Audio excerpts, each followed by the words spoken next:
Hi, everyone, and welcome to our next episode of Fiction in Real Life.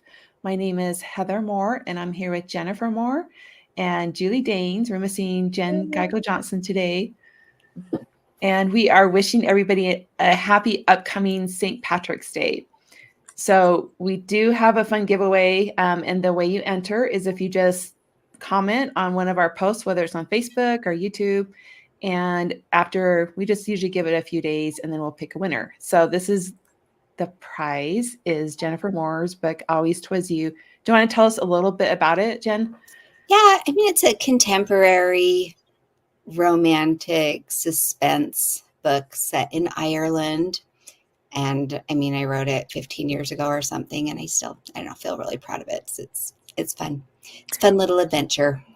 Yeah, perfect for the holiday, I guess. For the I haven't really read that one of yours. I'm not sure I really knew it was there, so I might comment and try and win. Try and win it.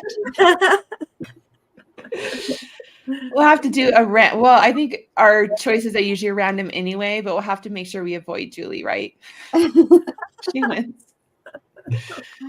Anyway, but we have a kind of a fun program today. We are going to talk about Irish women in history, just to kind of celebrate the St. Patrick's Day theme here. Who wants to go first? Let's have Jennifer go first with her women. All right. So my woman is Queen Maeve. And I don't know if I'm saying her name right or wrong. All of the names in the stories that I read, I can't pronounce any of them. So I'm just going to say like husband or neighbor or whatever. But anyway, people aren't sure if she actually lived or not. She's like kind of an Irish legend woman. And there's a lot of different stories written about her. And some of them kind of contradict each other. So I just picked a few that I thought were really cool.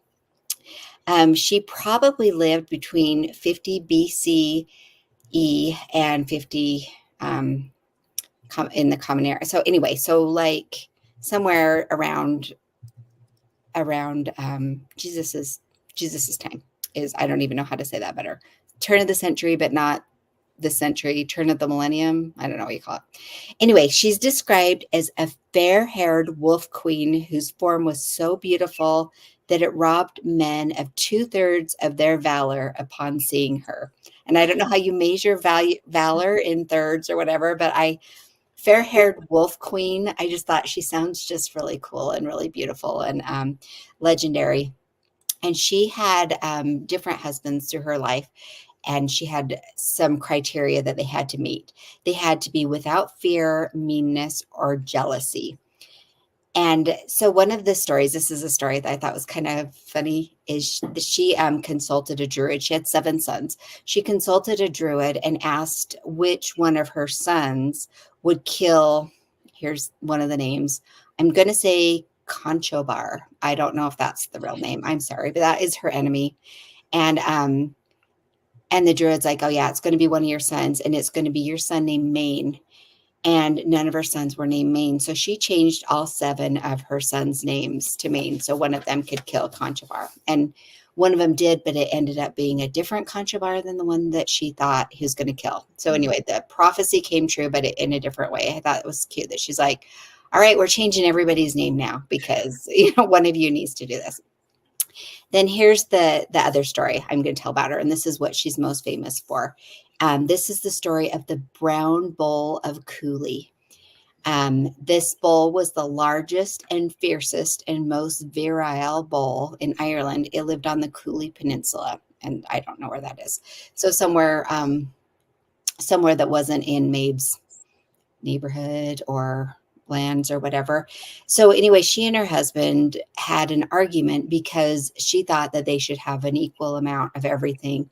And he had more bulls than she did. And so he had this one really white one, and it has a name that I couldn't pronounce. I'm not even so I'm just going to call it the white bull. He has this beautiful white bull. And she decided she's going to get the brown bull of Cooley to come and fight her husband's white bull to kind of settle this argument that they've had. So she gets it, and it's like a whole story of how she got it. And a person was trying to protect it, but then she beat them and I don't know how she stole it. I don't think she had a truck to put it in or anything. I don't know how you move bowls without a truck. Anyway, so she got it, and she brought the bowl to challenge her husband's bowl, and they fought. This fight lasted for days, and in the end, the brown bowl of Cooley won. And after it won, it rampaged all through her kingdom and destroyed a ton of stuff. So it was like a really bad move to have the brown bowl of Cooley come. And then when it returned to the Cooley Peninsula, it was still like so fired up with rage that its heart burst and it died. So that's the story. So That's the story. Quite a story. She's quite a character, and I don't know if she's real or not, but I think the stories are fun, especially the. I think I've heard of her in some of the Irish lore that I've read. So anyway, there's my stories about Queen Maeve. It does sound familiar, especially her name. Yeah. So would you book this, Jennifer?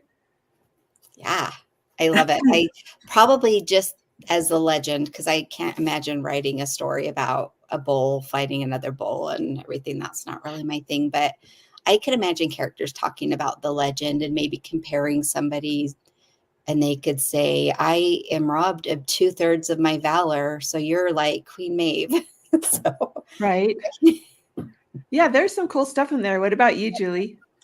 I would book it. I literally would book her story. I mean, I'm not 100% convinced about the bull situation, but I would love to just pick up and write a medieval fictionalized story of her life. I think you could have a lot of fun with that.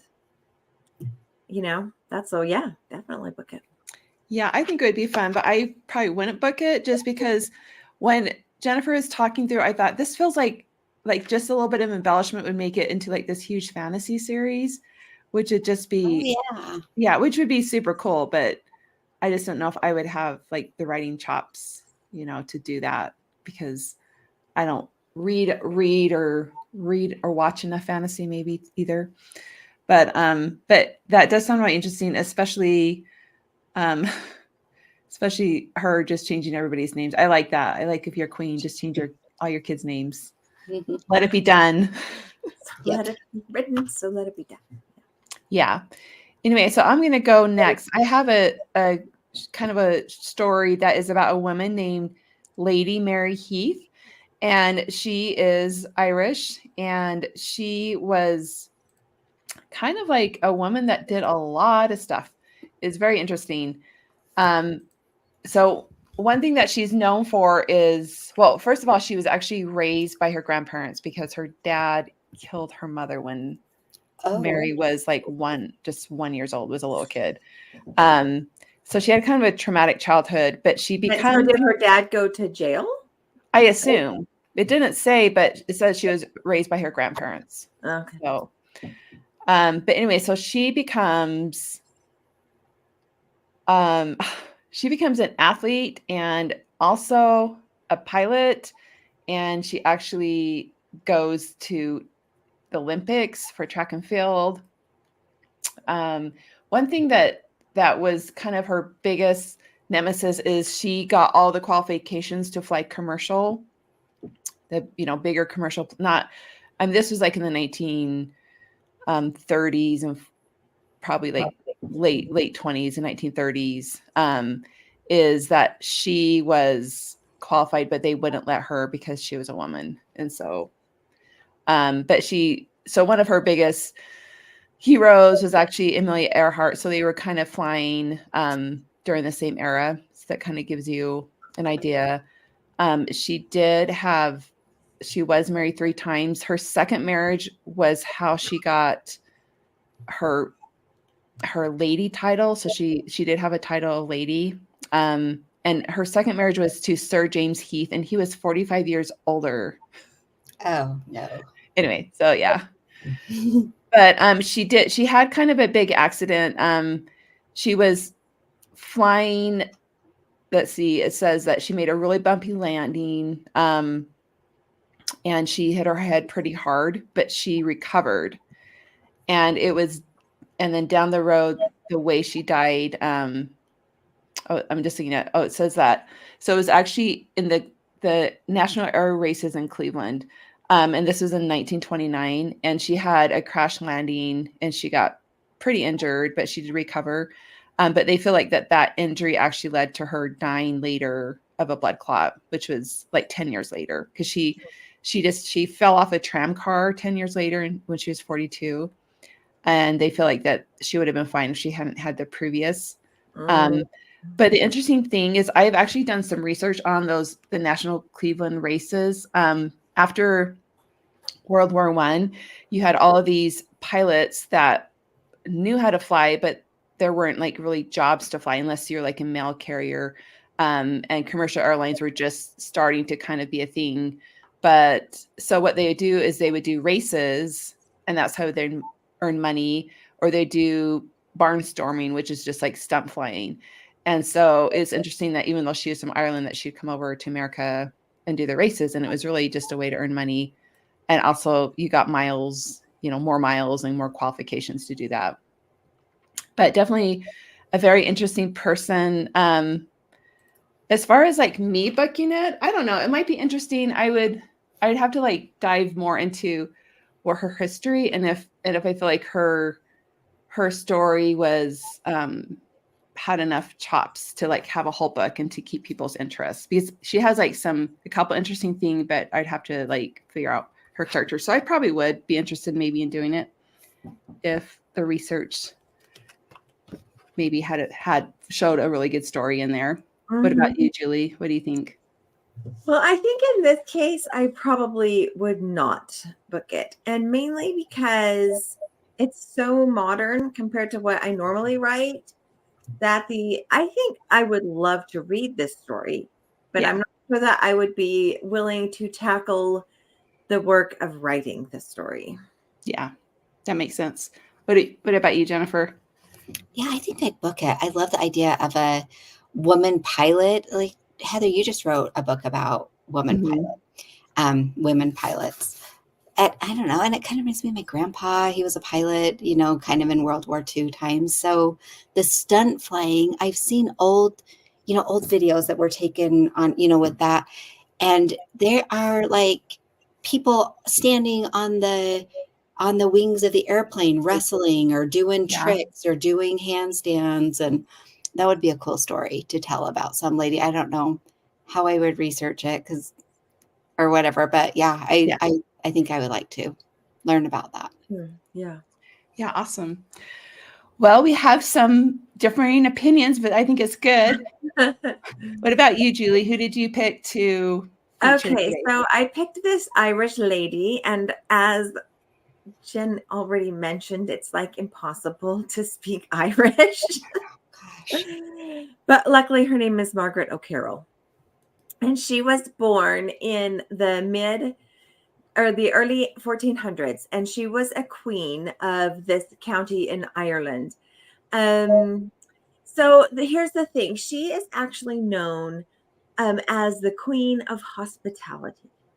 And she was a huge patron of the arts, and she what she's actually weirdly most famous for is these feasts that she had, where at 2,700 people, I think, is recorded as attending one of these feasts.